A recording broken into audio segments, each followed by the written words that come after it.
Dall'aeroporto stavo andando verso Mestre e a un certo punto ho sentito dei schiamazzi per terra e credevo che fosse un cagnolino che era di dietro. Un autista della linea Cortina-Venezia di ATVO ha salvato la vita ad un turista cinquantenne di origine sudamericana che si stava recando a Venezia. L'atto eroico è accaduto a Mestre, all'altezza di Via Righi, quando il conducente ha notato degli strani lamenti provenire dalla parte posteriore del mezzo.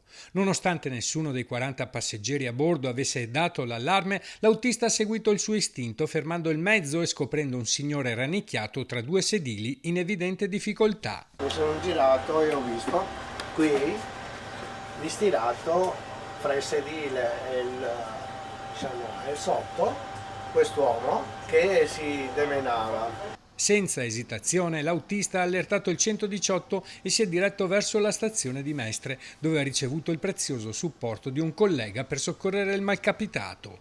Nella stazione di Mestre il conducente, con calma e professionalità, ha intuito che il turista era stato colpito da un attacco di ipoglicemia ed è corso a prendere delle bustine di zucchero, salvandogli di fatto la vita.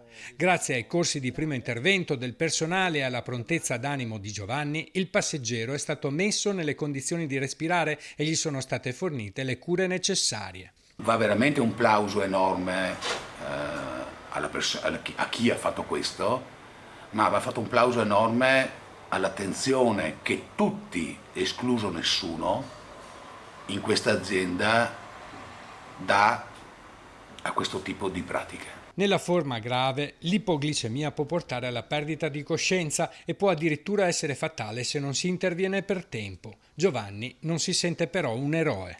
No, per niente no, però sono felice che è andata a finire così.